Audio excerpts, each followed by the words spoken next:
네, 안녕하세요. 명지대학교 전자공학과 홍상진 교수입니다.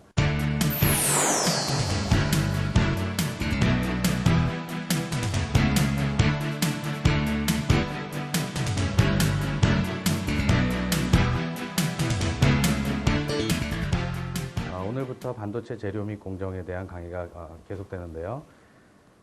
오늘 첫 시간 강의로 반도체 산업이 어떻게 되고 반도체 양산 환경이 어떻게 되는지를 시작으로 반도체 공정에 대한 전반적인 강의가 계속될 예정입니다.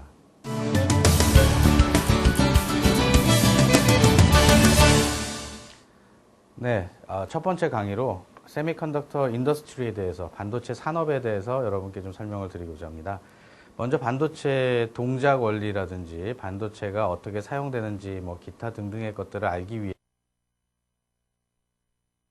위해서 가장 효과적인 방법이 현재 반도체 산업이 어떻게 진행되고 있는지, 또는 반도체 산업의 반도체 산업이 나아가고 있는 방향을 여러분께 설명드림으로써 반도체 공정이 조금 더 여러분께 친숙하게 다가갈 수 있게 설명을 하고자 합니다.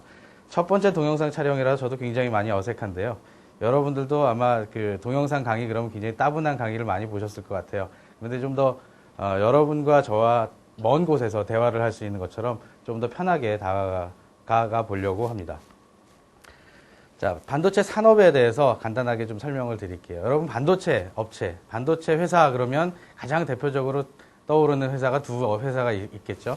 파란색 로고를 쓰는 회사와 주황색 로고를 쓰는 회사. 대한민국의 굉장히 대표적인 기업이라고 얘기할 수 있는데, 바로 그 기업, 삼성전자와 하이닉스라는 기업이 바로 칩 매니팩처러라고 하는 반도체 칩을 생산해내는 그런 기업들입니다.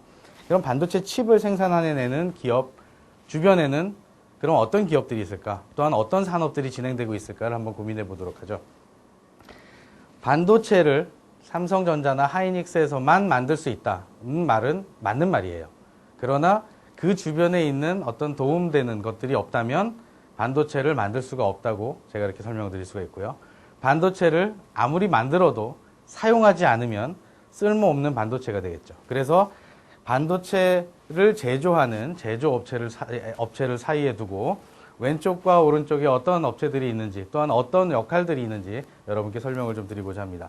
자, 첫 번째, 반도체라는 것을 반도체 칩을 만들기 위해서는 어떤 내부의 인프라스트럭처가 구성이 돼야 된다는 거죠. 즉, 첫 번째는 반도체 표준이라는 게 있습니다. 그래서 반도체를 만들 때 이러이러한 기준으로 만들어라. 또한 이러이러한 기준으로 장비를 설계하고 이러이러한 기준으로 칩을 만들어라. 예를 들어서 여러분 노트북 PC에 삼성전자에서 만든 반도체 메모리와 하이닉스 반도체에서 만든 메모리가 서로 호환되지 않는다면, 예를 들어서 센스 노트북에서는 삼성전자의 메모리만 사용할 수 있다면 여러분 얼마나 불편하시겠어요. 그렇죠? 그것처럼 반도체에서 요구하는 어떤 규약이나 표준이 있습니다. 그런 표준에 맞춰서 제품을 생산해내기 때문에 여러분들 PC가 어떤 회사의 제품이 됐던 다 호환해서 사용할 수 있게 된다는 그런 점들이 있습니다. 그런 것들이 바로 산업 표준이라고 얘기를 합니다. 두 번째, 반도체를 만들기 위해서는 반도체를 만드는 장비가 필요합니다. 즉, 장비 없이 어떻게 물건들을 가공해서 만들 수가 없기 때문에 반도체 장비라는 것이 필요하고, 사실 양산에서 사용되는 반도체 장비는 여러분이 상상하실 수 없을 만큼 굉장히 높은 비싼 가격을 가지고 있습니다. 아마 나중에 뒤에 나와서 말씀드리겠지만, 아마 반도체 장비에 대한 가격을 여러분께서 아시게 된다면 정말 반도체 산업이라는 것이 얼마나 어마어마하게 큰 산업인지를 여러분이 가늠하실 수 있을 것 같습니다. 또한 반도체 장비 이외에 유틸리티라고 하는 부분이 필요합니다. 즉, 반도체 장비를 운영하기 위한 전력이 필요하고요. 전기가 필요하고, 또한 어떤 물건들을 세정하기 위한 웨이퍼나 이런 기타 반도체 가공품들을 세척하기 위한 물도 필요하고요. 기타 등등의 다른 약품들이 필요합니다.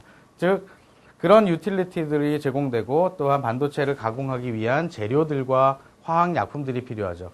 때로는 이런 화학약품들이 굉장히 유해한 화학약품도 있고, 그냥 아주 순수한 물도 있는데, 나중에 뒤쪽에 가서 더 약품이나 재료에 대해서는 간단하게 더 설명을 드리겠지만 그런 재료들과 약품들이 필요합니다. 또한 이런 반도체들을 장비를 사용해서 이런 재료를 가지고 만들었을 때 잘 만들어졌는지 잘 만들어지지 않았는지에 대한 부분을 검사하기 위한 메트롤로지 툴이 필요합니다. 메트롤로지라고 해서 여러분께서 좀 생소하신 단어가 될 수 있겠지만 즉 계측기기라고 생각하시면 됩니다. 즉 잘 됐는지 잘못됐는지 또한 이 모양이 원하는 모양대로 만들어졌는지 만들어지지 않았는지를 평가하기 위한 하나의 장비고요. 이런 장비들을 가지고 분석을 해서 잘못된 것이 있으면 어떤 잘못을 찾아내기 위한 원인 분석을 하기 위한 분석실이라는 것도 필요하고요. 그 다음에 이렇게 장비가 있고 재료가 있고 약품이 있고 분석하기 위한 도구가 있어도 누가 없으면 못하죠? 바로 여러분들과 같은 사람이 없으면 못하죠. 그래서 이 테크니컬 월포스라고 하는 이 인력들이 필요합니다. 마찬가지로 요즘에 사실 대학의 역할들이 기능과 역할이 많이 축소된 건 사실입니다. 왜냐하면 이 반도체 업계에서는 기술이 너무나 빨리 바뀌어가고 너무나 빨리 앞서 나가는 기술 때문에 이 대학에서 그 앞서 나간 기술을 사실 따라가기가 많이 어려운 부분도 있습니다. 그러나 대학에서 이런 인력들이 새로 공부해서 이 반도체 산업에 인력들이 제공되지 않으면 이 반도체를 생산해낼 수 없는 그런 구조를 갖고 있죠. 그래서 다시 한번 서머리를 해드리면 반도체를 만들기 위해서 물론 이것보다 더 많은 더 다양한 테크니컬 월포스를 포함해서 더 다양한 그 안에 그 구조들이 필요한데요. 이러한 내재적인 어떤 요소들을 가지고 반도체 소자 업체에서 반도체를 만들어냅니다. 자, 어떻게 만들어내는지가 사실은 이번 그 강의의 주 핵심이 되겠지만 오늘 첫 번째 강의에서는 이 안에 있는 내용들은 아직 여러분께 말씀을 드리지 않고 이 밖에 있는 주변 것부터 말씀을 드리겠습니다.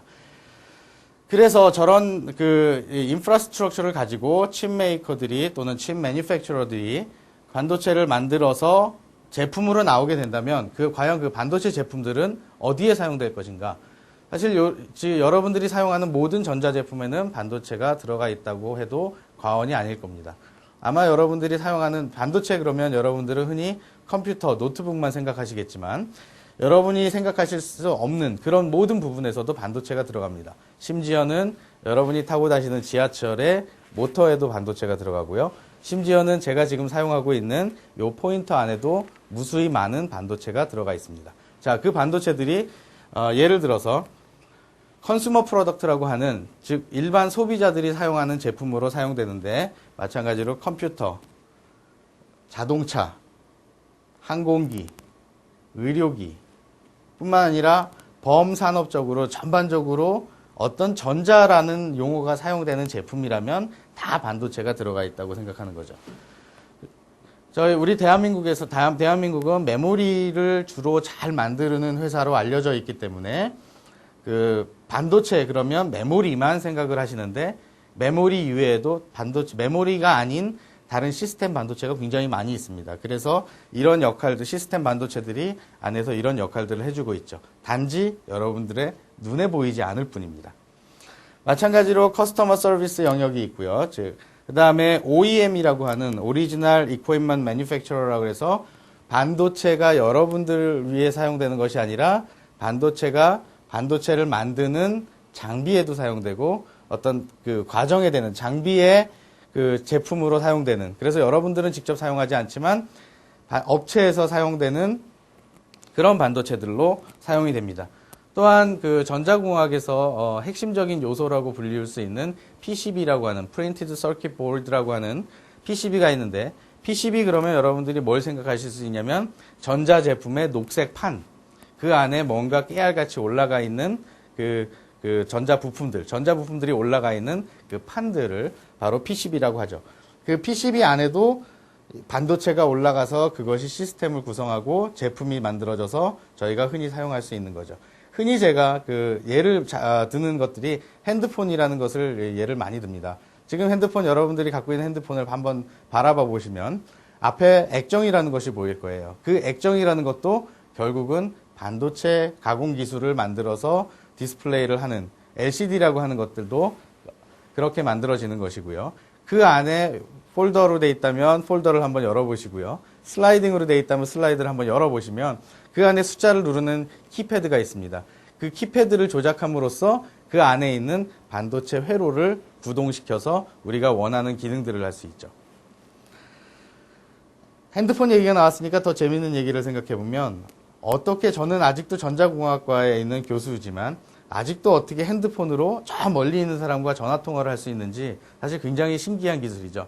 물론 통신기술이 발달해서 된 이유도 있겠지만 그 안에 있는 반도체 기술이 발달되어 있기 때문에 저희가 메시지도 보낼 수 있고 동영상도 보낼 수 있고 심지어 뭐 다운로드를 받든지 멀리 있는 사람과 통화를 할 수 있게 되는 그런 기능이 구현된 것입니다. 과거 10년 전에 10년 전쯤이면 한 올해가 2009년 마지막 12월이니까 1999년 12월 정도 때는 핸드폰이 그렇게 많이 보급되지 않았을 때였었죠. 또는 한 12년 전, 15년 전으로 돌아가 보면 그 핸드폰이 많이 보급되지 않았었기 때문에 여러분들이 전화를 하실 때 항상 유선 전화, 즉 선이 있는 전화에 의존하셨어야 되죠. 그래서 예를 들어서 친구한테 전화가 왔는데 자기 방에서 전화를 받다가 안방에 가서 뭘 가져와야 되는 상황이 생기면 여러분들의 과거 기억을 한번 떠올려 보시면 아마 이런 상황이 있었을 겁니다. 여보세요? 잠깐만 끊지 말고 기다려. 내가 방에 가서 뭘 좀 가지고 와서 다시 통화하자라고 수화기를 전화기 옆에다 내려놓고 방에 가서 볼일을 보고 가져와서 다시 전화를 했던 그런 시절이 있었을 겁니다. 자, 그때의 시절을 생각해 보면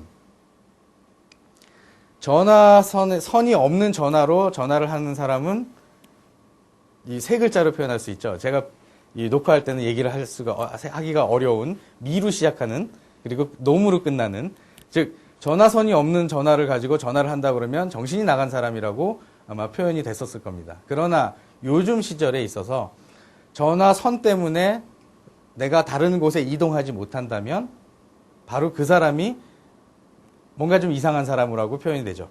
왜냐하면 여러분들은 다 무선 전화를 사용하고 있기 때문에 집에서도 심지어는 무선 전화기를 가지고 사용을 하고 핸드폰이라는 걸 가지고 사용하게 됐죠.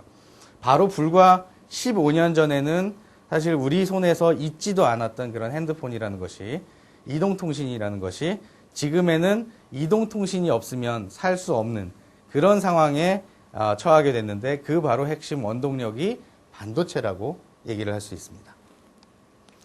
자, 그래서 여러분들이 흔히 보실 수 있었던 그런 반도체라는 것은 이런 형태로 여러분들께 다가가게 되죠. 즉 AMD에서 만들고 있는 마이크로 프로세서라고 하는 저희가 흔히 얘기하는 CPU라고 하는 것이 이렇게 포장이 되어 있는 형태로 여러분들에게 다가갑니다. 이 안에 포장 안쪽을 보면 정말 저희가 얘기하는 반도체 칩이라는 것 또한 반도체 회로라는 것이 구현이 되어 있고 그 반도체 칩과 회로를 보호하기 위해서 겉에 검은 패키지를 하게 되어 있죠. 마찬가지로 오른쪽에 있는 아주 구형 사진입니다. 펜티엄 3 프로세서인데 지금 펜티엄 4도 나와 있고 더 어드밴스드한 더 앞으로 더 진보한 그런 CPU가 많이 나왔는데 여러분들이 보시는 반도체라는 것은 이런 반도체지만 저희가 이제 앞으로 강의가 진행되면서 이 안쪽으로 점점 들어가서 어떻게 이 안에 있는 반도체 칩을 만드는지 또는 이런 것들이 어떻게 구성되어 있고 어떤 방법으로 저희가 제작을 해서 지금 현재 우리의 삶을 윤택하게 만들어주고 있는지에 대해서 한번 더 자세하게 알아보도록 하겠습니다.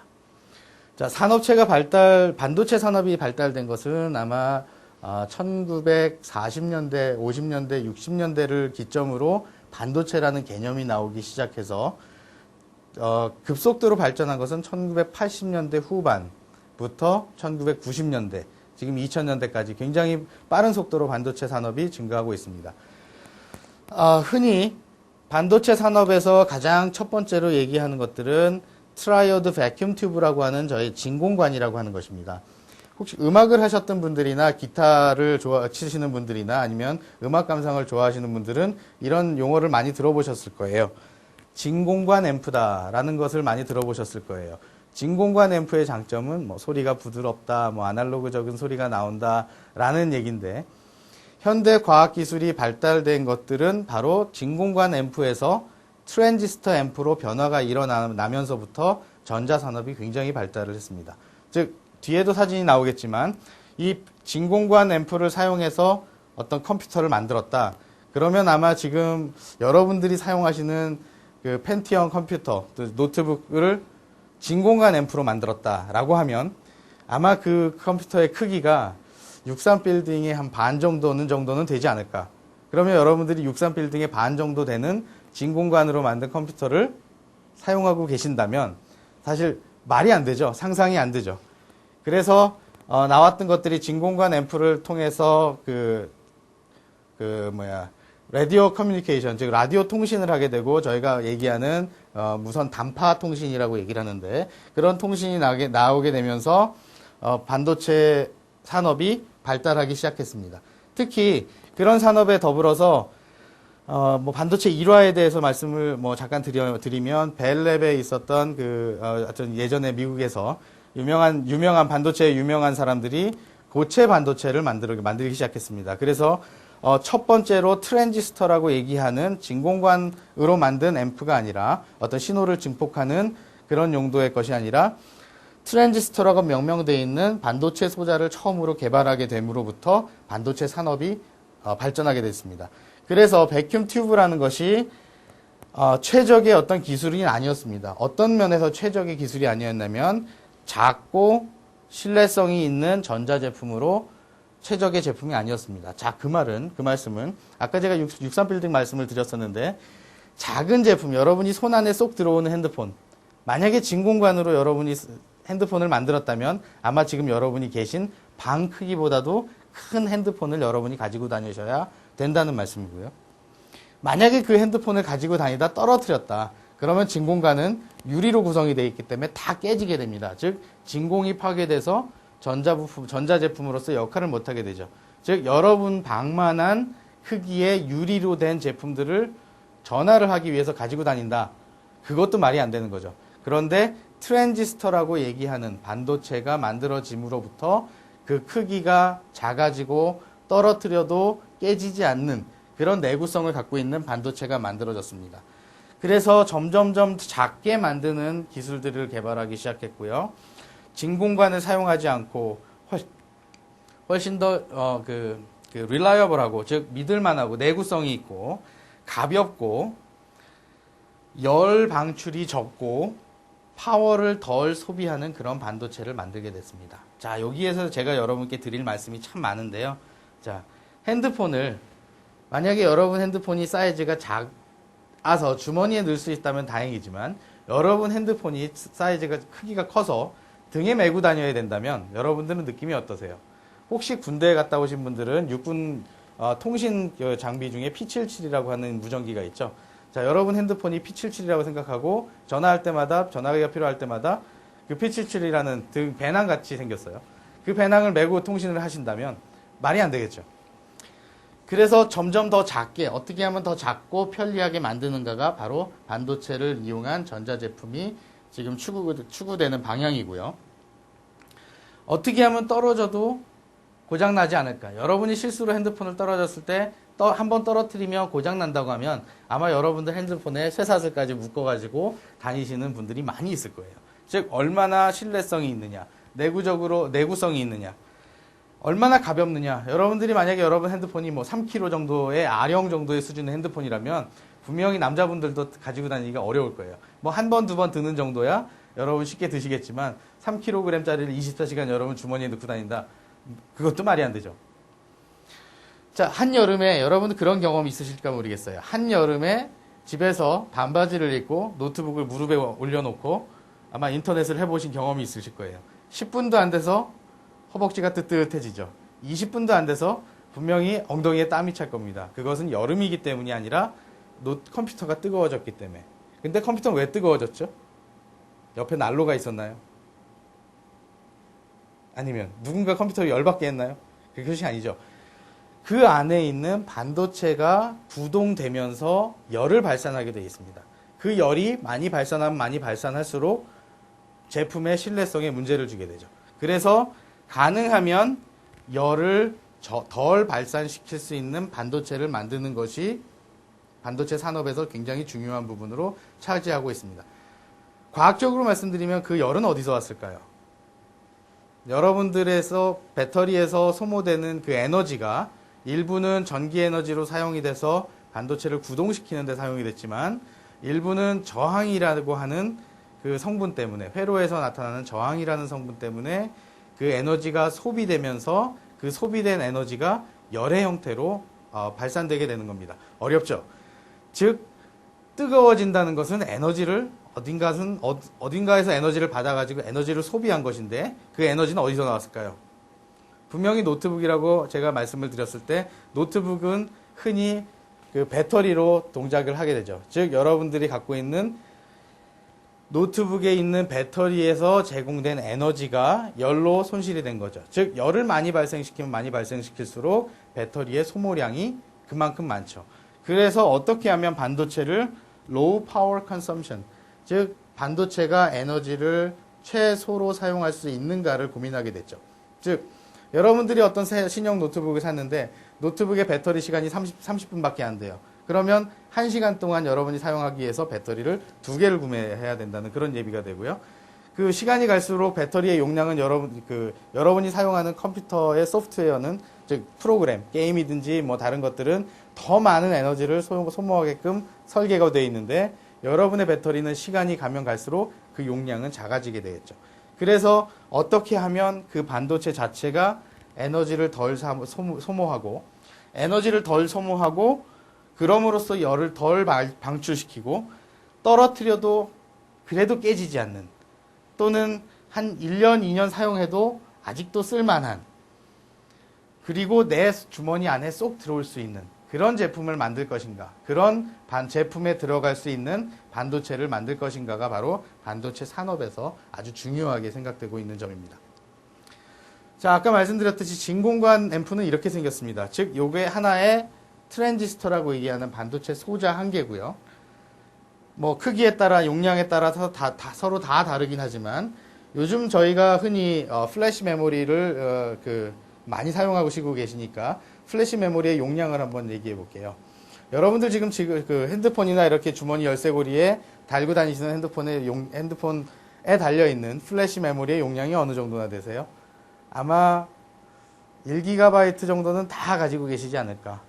2GB 정도는 가지고 계시지 않을까. 제가 바이트라는 용어를 붙여서 여러분께 조금 친숙하지 않겠지만 여러분이 친숙한 용어로 1기가, 2기가 이렇게 말씀을 드릴게요.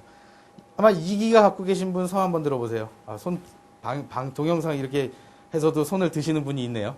자, 2기가짜리 플래시 메모리를 사용하시는 분이 있는 반면에 4기가짜리를 사용하시는 분이 있고요. 제가 한 3일 전에 선물을 하나 받았는데 8기가 플래시 메모리를 받았습니다.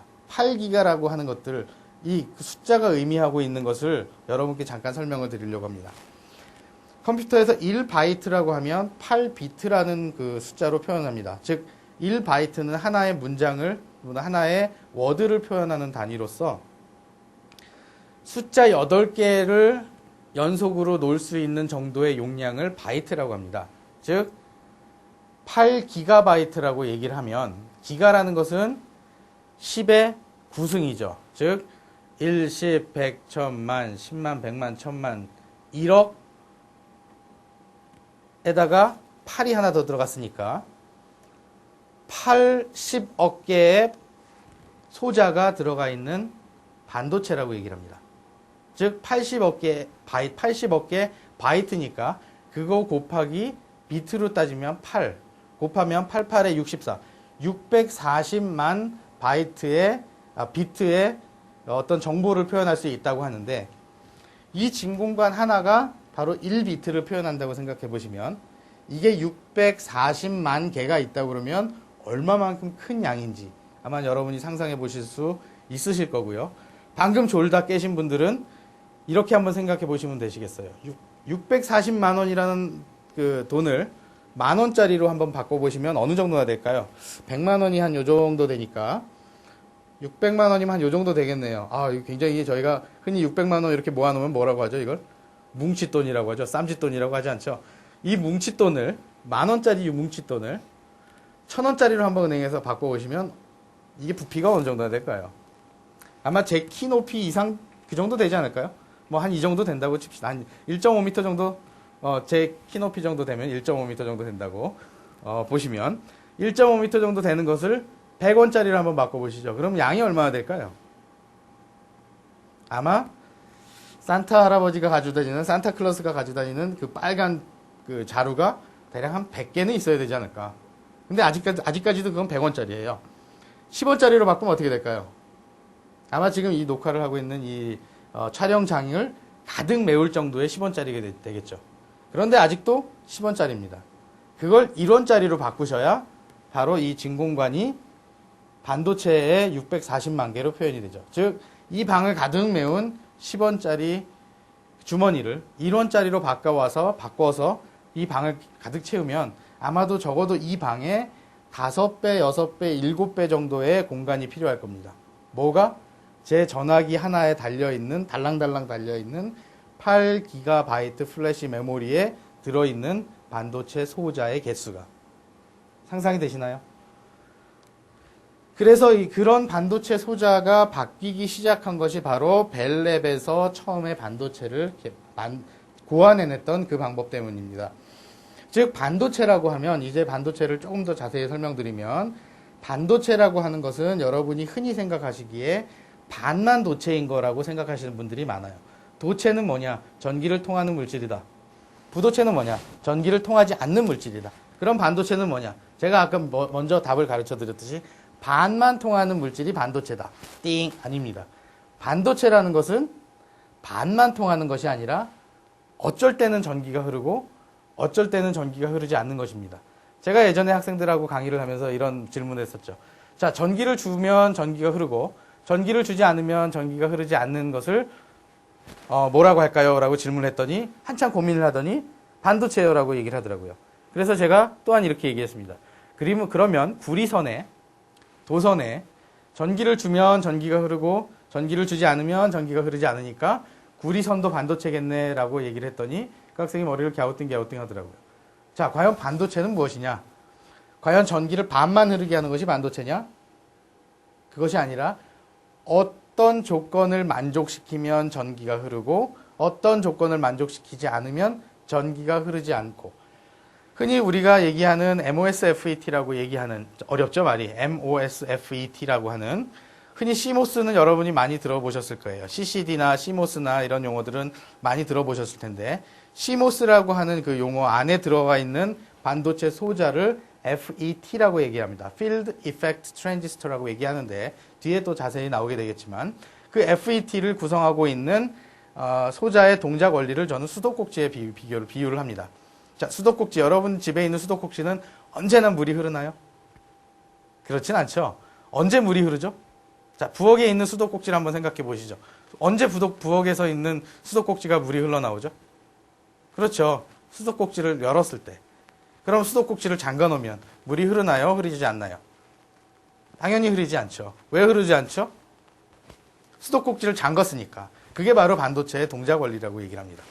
반도체에 전류가 흐를 수 있게끔 어떤 조건, 즉 수도꼭지 밸브를 열어주면 물이 흘러서 밑에 바가지에 물이 고이듯이 전류가 흐르고, 수도꼭지에 물을 잠가 놓으면, 즉 어떤 조건을 만족시키지 않으면 문이 닫혀서 전류가 흐르지 않으니까 바가지에 물이 고이지 않듯이 아무런 전류가 나오지 않고, 그래서 여러분들이 흔히 저희가 메모리라고 얘기하는 것들은 전류가 흘러서, 즉 수도꼭지가 열려서 전류가 흘려서 어떤 그 용기에 물을 채우면 1이라는 정보를 기억하게 되는 거고요.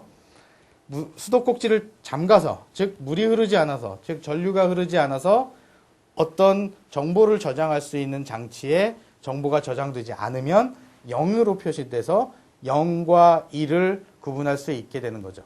자, 좋다 싫다만 얘기할 수 있는 아주 단순한 사람이 있다면 우리가 흔히 뭐라고 할까요? 뭐 예전 농담으로 아메바 뭐 이런 농담을 하기도 했는데, 좋다 싫다의 두 가지만 표현할 수 있는 사람을 굉장히 단순한 사람이라고 우리가 표현할 수 있듯이, 0과 1을 표현할 수 있는, 0과 1만을 표현할 수 있는 반도체라는 것은 굉장히 단순한 반도체죠. 즉 스위치라고 얘기를 합니다. 즉 0이면 꺼진 것이고 1이면 켜진 것이고, 그런 것들을 표현할 수 있게끔 만들어 놓은 것이 바로 고안한 것이 이런 반도체입니다. 특별한 물질을 사용해서 어떤 조건이 인가됐을 때 삼각형 모양의 이 아랫방향으로 전류가 흐르고 그 다음에 어떤 조건을 만족하지 않으면 삼각형 모양의 이 방향으로 전류가 흐르지 않아서 전기가 차단되고 하는 것을 고안하면서부터 반도체를 만들게 됐습니다. 첫 번째 평평한 구조로 반도체를 만들어서 웨이퍼상에 구현한 그림이 바로 이런 그림입니다. 즉 이 양쪽에서 전기를 가하고 PN 정션이라고 얘기를 하고 있는 그 부분에 고유한 특성을 이용해서 전기를 통하게 하거나 통하지 않게 하거나를 조절하는 그런 소자가 바로 반도체 소자였고요. 그런 것들이 이제 만들어지면서 반도체 소자를 조합해서 인테그레이션하는, 즉 집적화하는 그런 기술들이 개발되기 시작했습니다. 1960년대 굉장히 아주 이른 시기죠. 1960년대에 이전에는 인테그레이션이라는 그 개념이 없었습니다. 즉 인테그레이션 되지 않고 반도체 하나하나를 만드는 그 기술이 최고의 기술이었죠. 즉 진공관 하나를 트랜지스터 하나로 대체해서 만드는 기술이 바로 1960년대 이전 때 반도체 기술이라고 하면 1960년대 이후에는 반도체들을 조합해서 하나의 회로를 구성해서 기능을 부여하는 그런 반도체 산업이 발전하기 시작했습니다. 그것을 저희가 SSI라고 하는 Small Scale Integration이라고 하는 부분이고요. 2개 이상 또는 50개 이하 정도의 반도체를 순서대로 조합을 해서 어떤 생각을 하게끔, 즉 0101을 표현하던 아니면 뭐 신호등이 켜지고 꺼지고 하는 그 논리를 표현한다든지 그런 방법으로 SSI라는 Small Scale Integration이라는 것이 1960년대 초반에 발전이 됐습니다. 그러면서 MSI라고 하는 Medium Scale Integration이라고 하는 부분이 1970년대 초반까지 이루어졌고요. 그때 당시에 조합됐었던 반도체의 개수는 대략 최대 5,000개까지. 물론 5,001개면 그 다음에 LSI로 넘어가느냐, 뭐 5,000개 또는 4,999개면 MSI냐라고 명확하게 구분할 수는 없지만 대략 50개, 5,000개, 10만 개 정도의 그 범주 안에 들어와 있는 것들을 각각 SSI, MSI, LSI라고 명명을 지었죠. 혹시 여러분들 주변에 그 삼성전자에 재직하고 계신 분들이 있다면 아마 한번 이거 여쭤봐도 괜찮을 것 같아요. 삼성전자 안에 보면 삼성 반도체라는 그 조직이 있고요. 삼성 반도체 안에 메모리라는 조직이 있고 또는 그 시스템 LSI라는 조직이 있습니다. 또는 뭐 시스템 반도체라는 조직이 있죠. 그래서 보면 그 시스템 LSI라고 하는 것들이 바로 메모리가 아니고 어떤 전자 시스템을 구동하기 위한 작은 CPU 또는 MCU라고 하는 마이크로 프로세서 유닛이라고 하는 그것들을 만드는 게 바로 LSI죠. 그래서 걔네들이 집적화되어 있는 정도가 대략 한 10만 개 정도의 반도체 소자가 집적돼 있다. 즉 여러분의 뇌세포를 이 트랜지스터의 개수라고 표현하면 과연 여러분들은 한 개짜리 단세포, 단뇌세포를 가지고 있는 그런 분들은 아니라고 생각이 됩니다. 여러분들이 SSI급의 어떤 저급 그 능력을 갖고 계신 분들도 아니라고 생각합니다. 최소한 MSI, 이것도 자존심 상할 얘기죠. 즉 최소한 여러분들의 지적 능력은 LSI 이상 정도의 어떤 뇌세포를 가지고 있지 않을까. 또는 VLSI라고 하는 Very Large Scale Integration이라고 하는 그런 정도의 어떤 지적 스케일을 가지고 계시지 않을까. 즉 1980년대부터 지금까지도 VLSI가 계속 만들어지고 있고요. 요즘은 나노라는 얘기가 많이 나오죠. 나노 반도체라는 것이 이름이 나오면서부터 저희가 ULSI라는 용어를 사용합니다. Ultra Large Scale Integration. 집적한 정도가 큰데 큰 것이 엄청 더 커진. 그래서 저희 예전에 제가 대학 다닐 때 사용했던 그런 용어가 있는데요. 뭐 캡숑짱 이런 용어가 있었어요. 그다음에 뭐 캡짱, 캡숑짱, 울트라 캡숑짱, 뭐 숑숑짱짱 뭐 이런 용어가 있었는데 바로 반도체에서 그런 용어를 사용하고 있죠. No integration, small scale integration, medium scale integration. 자, 스케일 빼고요. small integration, medium integration, large integration. 조금 인테그레이션, 중간 인테그레이션, 많은 인테그레이션. 즉 요즘 많이 사용하고 있는 VLSI라고 하는 용어가 아주 많이 집적화된 것이고요. 나노 스케일의 반도체, 여러분들이 지금 구매하시는 그 메모리나 또는 CPU가 뭐 50나노대급 또는 90나노대급 이런 정도의 반도체를 구입하실 텐데, 걔네들은 울트라 캡숑 짱 인테그레이션, 즉 집적화되어 있는, 즉 안에서 여러분 손톱만한 반도체, 손톱이 요만한데요. 요 손톱만한 반도체 안에 적어도 100만 개 이상의 반도체 소자가 들어가 있다. 즉 반도체 소자라고 하는 것은 반도체 칩 안에 진공관이 했던 역할을 대신하는 트랜지스터가 들어가 있다. 제가 아까 말씀드렸던 제가 가지고 있는 며칠 전에 선물을 받은 8GB 메모리에는 640만 개 이상의 640만 개 곱하기 8개 이상의 반도체 소자가 들어가 있다. 그것들이 바로 ULSI, Ultra Large Scale Integration 반도체라고 표현을 합니다. 자, 그러면 회로를 과연 어떻게 집적화할 것인가, 또는 어떻게 구현해서 실제 만들 것인가라는 얘기를 조금 더 해볼게요. Circuit Integration이라는 것을 보겠습니다. 회로를 어떻게 집적화하느냐, 바로 이런 웨이퍼라고 얘기하는 그 반도체 재료, 반도체를 만드는 재료 위에 그 회로를, 반도체를 만들어 넣을 겁니다. 방금 말씀드렸듯이 이 동그란 모양의 반도체를 가공하는 판 자체를 저희가 웨이퍼라고 명명을 합니다. 웨이퍼라고 부르는데, 이 웨이퍼라고 하는 것들 여러분들 어디선가 보신 것 같은 기억 없으세요? 전혀 없으시다고요? 제가 예전에 좋아했던, 그래서 살도 많이 쪘던 과자가 바로 웨하스라는 과자가 있는데요. 그 웨하스라는 과자를 보면 네모나게 생겼죠. 그 네모나게 생긴 거 안에 요런 격자 무늬가 하나씩 있죠. 그렇게 보시면 이 웨이퍼하고 웨하스하고 뭔가 공통점이 나오지 않나요? 웨이퍼라는 자체를, 웨이퍼를 여러 개가 있다면 우리가 S를 붙여서 웨이퍼스라고 얘기를 하겠고요. 그 먼 나라, 이웃 나라의 발음으로 발음해본다면 웨이퍼스가 웨이퍼스,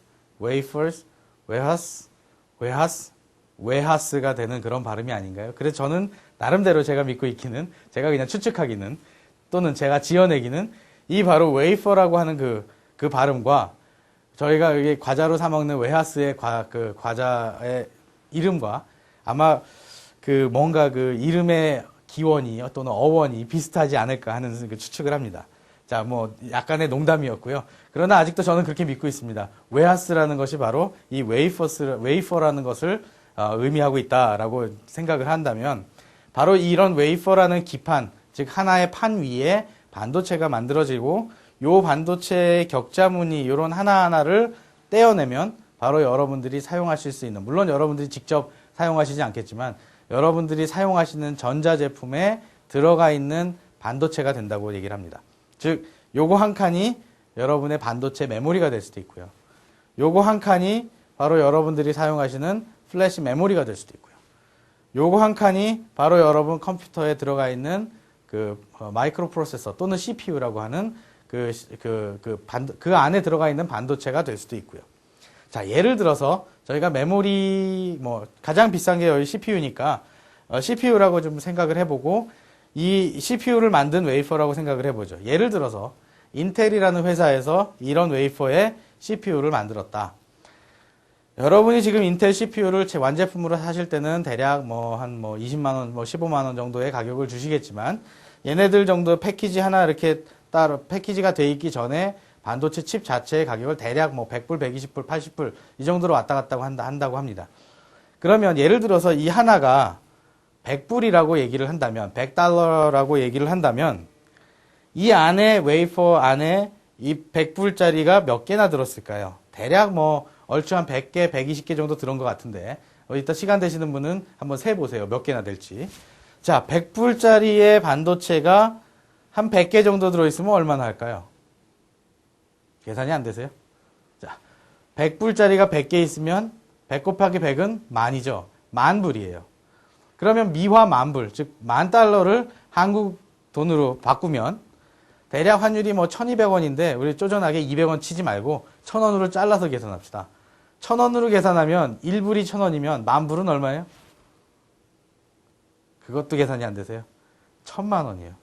자, 그러면 요거 한 장이 얼마죠? 1,000만 원이에요. 만약에 이거를 들고 가다가 탁 떨어뜨리면 어떤 느낌이 드세요? 어머, 깨졌네. 자, 만약에 여러분들 1,000만 원을 들고 가시다가 강에 탁 빠뜨렸어요. 그럼 어떤 느낌이 드세요? 큰일 났다. 어머, 떨어뜨렸네가 아니죠. 큰일 났다죠. 그거를 조금 더 과장해서 보통 이런 웨이퍼가 담기는 게 25장, 한 카셋, 푸프라고 얘기를 하는데 한 카셋에 25장이 들어갑니다. 이 25장이 선반에서 떨어졌다. 여러분 느낌이 어떠세요? 1,000만 원짜리가 25장이, 즉 1,000만 원짜리 25장, 2억 5천이 떨어져서 깨졌다. 느낌이 어떠세요? 그런 느낌이라고 보시면 돼요. 내가 살고 있는 아파트가 한순간에 없어졌다. 뭐 때문에? 선반에 있던 웨이퍼라는 게 한 통이 뚱 떨어져서 깨졌기 때문에. 자, 반도체 산업이라는 건 이 정도의 스케일을 가지고 있습니다. 제가 예전에 반도체를 처음 공부할 때, 그때는 이 반도체의 가격이, 한 장의 웨이퍼의 가격이, 물론 다 만들어지고 난 웨이퍼의 가격이 2천만 원이었습니다. 그때 현대자동차에서 만든 굉장히 유명한 자동차가 사실 2천만 원이 안 됐던 시절이 있었습니다. 그러면 웨이퍼 한 장을 떨어뜨렸을 때 새로 출고된 차가 한강에 빠진 거하고 똑같은 효과죠.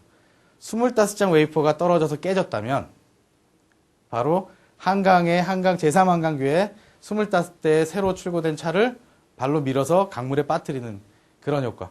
여러분들 외제 자동차도 가격이 비싼 거 아시겠지만 그런 정도의 웨이퍼 몇 장이라면 사실 그 외제 승용차도 살 수 있는 그 정도의 값을 가지고 있는 그 산업이 바로 반도체라고 얘기를 하는 겁니다. 그래서 그 반도체라는 것이 마지막으로 저희가 첫 강의를 말씀드리기 전에 반도체 산업이 여기까지 발전해 왔다라는 것을 말씀드리고 아마 두 번째 강의에서 여러분들 다시 만나 뵈야 될 것 같은데, 최초에 1960년대에 만들어졌던 반도체 웨이퍼의 크기는 50mm였습니다. 즉 50mm는 5cm밖에 안 됐죠. 즉 지름이 요만큼. 즉 한 요만한 정도의 웨이퍼로 반도체를 만들었습니다. 그때 당시에는 집적화도 안 됐었기 때문에 사실 반도체가 몇 개 올라가지 못했죠. 그래서 전자제품이라는 것이 굉장히 비쌌던 시절이 있었습니다. 1975년도, 70년대 중반부터 스몰 스케일 인테그레이션 또는 미디엄 스케일 인테그레이션이 진행되면서 집적화를 많이 했고, 집적화 많이 하면서 땅도 넓어졌어요. 그래서 조금 더 많은 반도체를 하나의 웨이퍼에 담을 수 있게 됐고, 반도체의 가격이 조금 저렴해져서 전자제품이라는 것을 이제는 서민들도 하나, 둘씩 갖게 됐었죠. 1980년대에 이 웨이퍼의 사이즈가 125mm, 즉 12.5cm가 조금 더 커지면서 반도체를 조금 더 많이 담을 수 있게 되고, 조금 더 많이 생산해서 전자제품의 단가가 떨어지고, 1987년도에 삼성전자에서 150mm에서 200mm를 생산하게 되면서부터 과거 1965년도에서 비교했을 때 1990년대 또는 80년대 후반, 90년대 중반을 비교해 본다면 비슷한 양의 재료를 사용하고 비슷한 시간을 들이고 비슷한 인력이 투입돼서 훨씬 더 많은 양의 반도체를 만들어낼 수 있게 되었죠.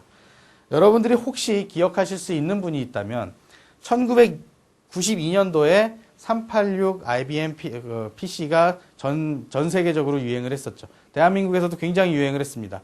그때 당시에는 하드 드라이브가 없었죠. 그때 대학 등록금이 대략 사립대학 등록금이 120만 원 정도였다고 합니다.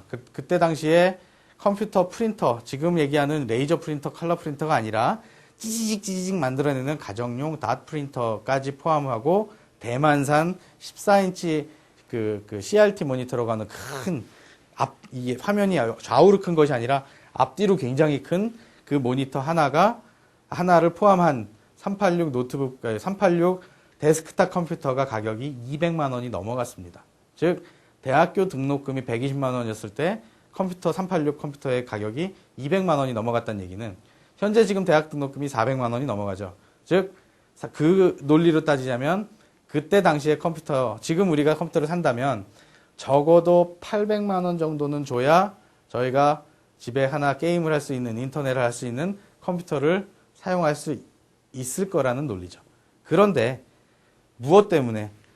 반도체 제조라는 것이, 양산이라는 것 때문에, 즉 대량 반도체를 대량 생산하고 좋은 제품을 만들어낼 수 있었기 때문에 이제 여러분들이 홈쇼핑을 TV만 켜시면 60만 원대 노트북을 사실 수 있는 시대가 되어버렸습니다. 이해가 되세요? 바로 반도체 웨이퍼의 사이즈가 커지면서 많은 양을 만들어낼 수 있게 되었다는 거죠. 최근에는 일부 반도체 제조 현장에서는 200mm, 즉 20cm의 웨이퍼를 가지고 제품을 생산해 내기도 합니다. 그런데 최근 주력이 되고 있는 것들은 300mm라고 얘기를 하고 있습니다. 즉 30cm짜리 웨이퍼를 가지고 반도체를 만들어내죠. 즉 여기에서 100개가 있었다면 여기에서는 대략 500개, 600개, 700개 또는 800개 이상의 반도체를 만들어낼 수 있으니까 그만큼 반도체 업체들은 수익을 많이 남길 수 있으면서 그만큼 더 저렴한 가격에 반도체를 공급해줘서 전자제품의 가격이 싸지게 됐죠. 한 가지 단점은 저희가 이제 전자제품이 고장나면 고치는 전파사는 없습니다. 왜냐하면 고칠 수가 없기 때문에. 이유는 예전에 구성되어 있던 그런 전자제품의 구성품들이 다 반도체 안으로 들어가서 그 반도체를 고칠 수가 없습니다. 그래서 바로 그 반도체 산업이 지금 우리한테 이렇게 가까이 왔다는 것을 좀 설명을 드리고요. 최근 미국, 한국, 대만에서 컨소시엄, 즉 합자를 해서 450mm의 반도체 웨이퍼를 추진하겠다는 컨소시엄이 만들어지고 있습니다. 만들어졌고요.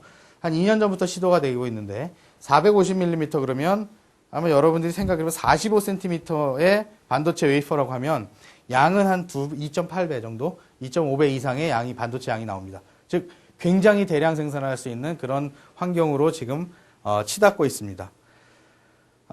앞으로 여러분들이 보시기에 황해 법칙이라 또는 무어의 법칙이다라는 것을 설명드릴 텐데 저는 여기서 이걸 홍해 법칙이라고 제가 설명드립니다. 제 이름이 홍상진입니다. 그래서 제 이름을 따서 홍해 법칙이라고 말씀드렸던 게 반도체 웨이퍼의 사이즈는 피자의 사이즈와 동일하다. 지금 여러분들 드시는 피자가 라지 사이즈면 30cm 정도의 피자입니다. 최근 얼마 전에 450mm 피자가 나왔죠. 그런데 아마 그 450mm 웨이퍼가 나오는 시기가 되면 아마 450mm짜리 피자가 더 성행하게 되지 않을까. 그래서 반도체를 만드는 웨이퍼의 크기는 우리가 먹고 있는 피자의 사이즈와 동일하다라는 것이 우스갯소리로 홍해 법칙이라고 얘기를 하고 있습니다. 자, 그러면 이번 강의는 여기까지 마치고요. 다음 강의에서 여러분들 다시 찾아뵙도록 하겠습니다. 감사합니다.